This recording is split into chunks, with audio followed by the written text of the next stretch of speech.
আখাউড়া কি এখান থেকে কাছে? খুব কাছে না? কি ঝামেলা হয়েছিল কোনো?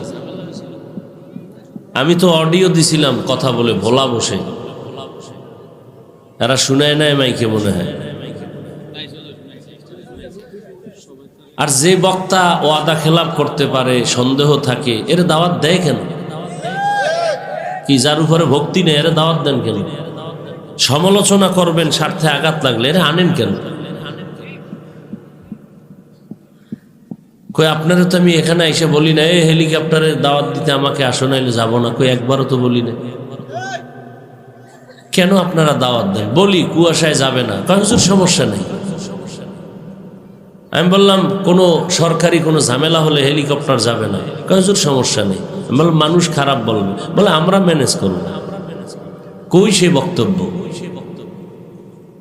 সুফি সাহেব দরবেশেরা যখন দাওয়াত দিতে যায় মনে হয় তখন আমি তার পিসাব, যা বলি তাই হ্যাঁ হুজুর ঠিক আছে, সব ঠিক।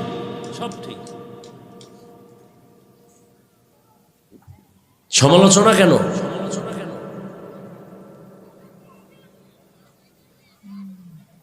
আমার উপরে আপনার ভক্তি না থাকলে দাওয়াত দেন কেন? আমার বয়ানে আপনার অন্তত হেদায়েতের দরজা খুলবে না। হেদায়েতের চাবি কোনো বান্দার হাতেই তো নাই। কথার কথা আপনার কোনো লাভ হবে না। এদেশে বক্তার অভাব আছে? ভালো ভালো আলেম কণ্ঠওয়ালার অভাব নেই। কেন আমাকে এত খরচ দিয়ে আনতে হবে? পাগল বানায় ফেলায় একবার আর দুইবার। ঘন্টাকে ঘন্টা মাদ্রাসায় বসে দেয়, ওই একদল বসে রয়েছে এখনো মাদ্রাসায়। নাই ডেট, এরপরও দিতে হবে। ফজরের পরে দেন, জোহরের পরে দেন। একজনকে আইয়ে শুধু দোয়া করে যাই। আমি কি এই সমস্ত ফাইজলামি কই পেয়েছে? আমি যাব দোয়া করে চলে আসবো, আর মানুষ আমারে খুব সালাম দেবে। চালাকি যত।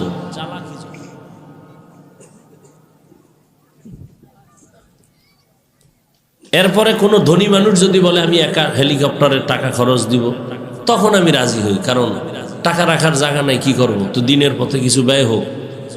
কিন্তু অনেক জায়গায় এখানেও চালাকি করে, বলে একজনে দিবে, আইসা চান্দা উঠা হেলিকপ্টারে আসবে, টাকা দাও। রাস্তায় খাড়ায় কালেকশন করায়। কয় দিক ট্যাকেল দেওয়া যায়? চাই না তো ইসলামের কোনো বদনাম হোক আমার মাধ্যমে। আমি তো কোথাও বলি না আমাকে এত টাকা না দিলে যাব না, তকদিরে যা আছে তাই হবে।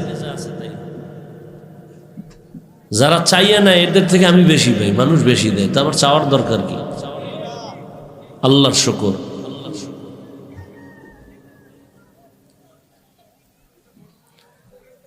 আমি অডিও পাঠিয়ে দিছি,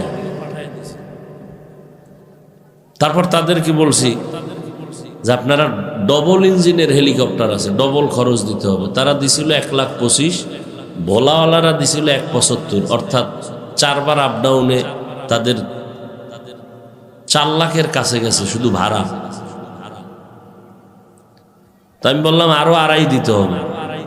অফিসে যোগাযোগ করে দেখলাম, বলে আরো 2.5 দিলে ওরা ডবল ইঞ্জিন আসবে। ওরা কুয়াশা নাই, বৃষ্টি নাই, ঠাডা পড়লেও আসবে। ডবল ইঞ্জিনের বড় হেলিকপ্টার।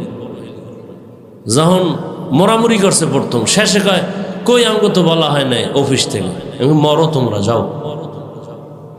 তখন আমি রেডি, আমি তো 10টা থেকে রেডি, ভোলা বসে আছি যে ডাইরেক্ট আমি বাসায় যাব না, আমি এখানে আসবো, আইসা এখানে বয়ান শেষ করে তারপরে ঢাকা যাব।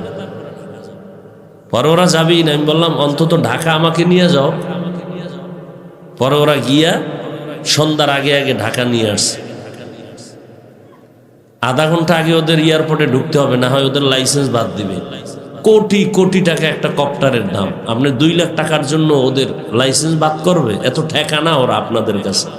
আমি হাফিজুর রহমান ঠেকা যে ফেসবুকে লাগাই দিবেন আপনি, আপনার তো বিসমিল্লাহ লাগবে না। আলেমের সম্মান নষ্ট করতে পারলেই অনেক আল্লাহর বান্দারা খুশি হয়। আল্লাহ হেদায়েত দান করুন। এত বুঝাই, তুলনামূলক গত বছরের থেকেও এবার কপ্টারের প্রোগ্রাম বন্ধ করে দিয়ে অনেক কমাই দিছে।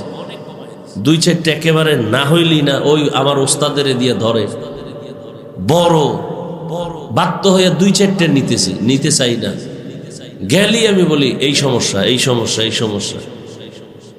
এরপরেও চিন্তা করছি, এরপরও ধরলে রেকর্ড করো, কও তুমি কও, সমস্যা হইলে কোনো সমস্যা নেই, এই সমস্যা হতে পারে, কি করবো, এটা রেকর্ড করাই আমার কাছে রাখবে।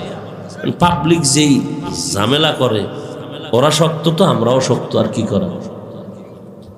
এই বক্তা কন্ট্যাক্ট করবে কেন? সেই ঢাকার থেকে বিবারিয়া আসে, খরচ টাকাও অনেকে দেয় না, অনেক বেয়াদব এরকম আছে, বেইনসাফি করে, তো কি করবে যে না সব টাকা আগে পাঠা। বহু বদমাস আছে বয়ান দিয়া চান্দাবাজি কইরা ধান্দাবাজি কইরা খাইতেছে, অজের টাকা উঠাইয়া, দিনের কাজে লাগে না। এজন্য মাদ্রাসা ছাড়া ওয়াজ দেওয়াই উচিত না, যে যত আয় ব্যয় হবে সব মাদ্রাসা।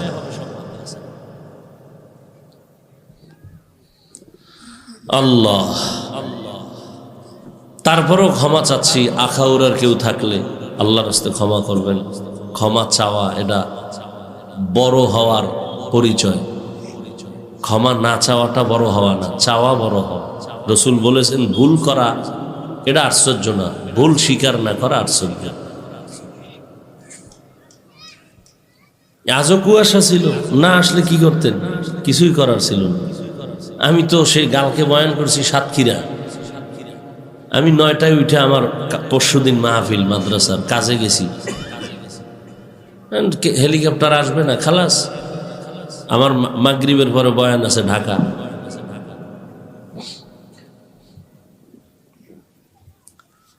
তো যাই হোক, সমস্যা অনেক দিক, এগুলি কেমনে আপনাদের বলবো, যারা যায় দাওয়াত দিতে এদেরকে বলি। এই যে কপ্টার আসছে, এখানে একটা কোটি টাকার জিনিস এখানে থাকবে, ঘন্টাখানে 1.5 ঘন্টা, এটাকে সেফটি দেওয়া, পুলিশ থাকতে হবে, আশেপাশে কোনো লোক যাবে না। আর এটার উপরে যদি ধাক্কা ধাক্কি করে ছবি তোলার জন্য, ওরা তো আসতে চায় না। দূর, আপনি কয় টাকা দিবেন? আমাদের হেলিকপ্টারের দাম আছে 15 কোটির উপরে, আমাদের 2 লাখ টাকা দরকার নেই।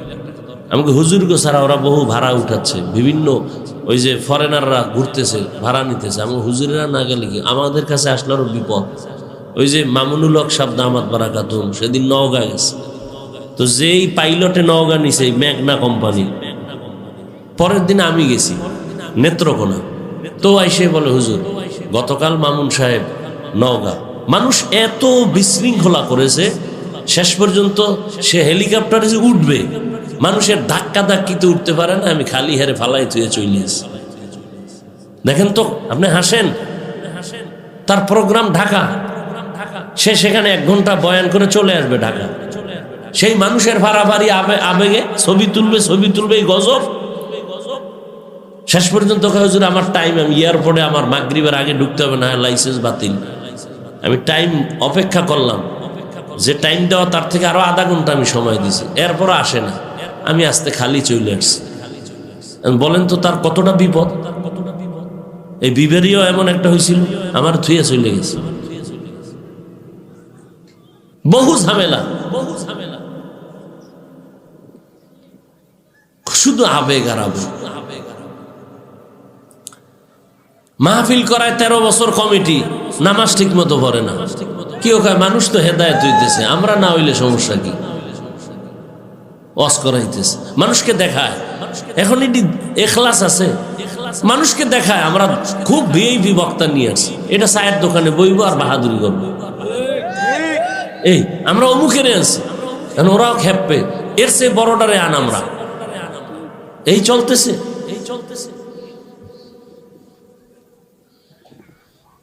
ওয়ামা খালাকতুল জিন্না ওয়াল ইনসা ইল্লা লিয়াবুদুন। আল্লাহ বলেন আমি মানুষ আর জিনকে সৃষ্টি করি নাই, একমাত্র সৃষ্টি করেছি একটা কাজের জন্য, ইবাদত। রহমতের নবী বলেন লা তাআতা লি মাখলুকিন ফি মাসিয়াতিল খালিক। আল্লাহকে বেজার করে দুনিয়ার কারো কথা মেনে নেওয়া হারাম। আল্লাহকে বেজার করে নেতার কথা মানা হারাম, নেত্রীর কথা মানা হারাম, মা বাবার কথা মানা হারাম, শিক্ষকের কথা মানা হারাম। এক কথায় দুনিয়ার সবাইকে বেজার করা সম্ভব, কোন মুমিন আমার আল্লাহকে বেজার করা সম্ভব না। আমরা করি কি? আল্লাহ বেজার হয় হোক, আত্মীয়কে বেজার করা যাবে না। বলে কেন? দাড়ি কাটলে আমার শালি বেজার, দাড়ি রাখলে শালি বেজার, বউ বেজার। এই বুড়া দেখে তো বিয়ে বই নাই, তুমি এত তাড়াতাড়ি দাড়ি রাখো কেন?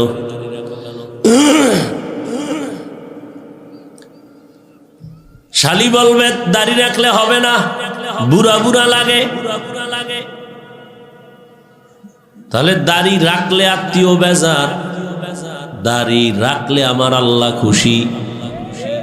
কারণ আল্লাহ তুমি বেজার হও হও, কোনো আফসোস নাই, আমার আত্মীয় আমার শালিরে বেজার করা যাবে না। কারণ আমার পার্কে বহু প্রোগ্রাম, শ্বশুর বাড়ি নিয়ে কত প্রোগ্রাম, কত আড্ডা। পর্দা করলে আল্লাহ খুশি, আত্মীয় স্বজন বেজার। বেআই সাহেব বেআইনেরে নিয়ে এক টেবিলে না বসলে খানায় মজা লাগে না।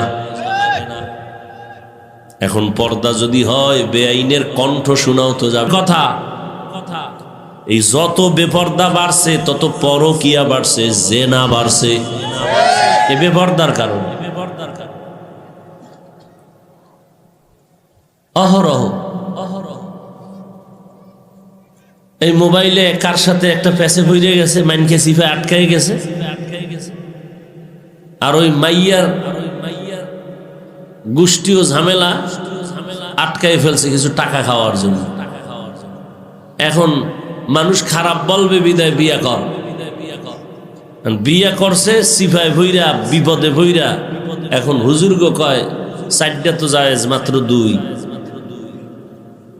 কিন্তু যে সিফায় আটকাইয়া বিয়া করছে খবর নেই।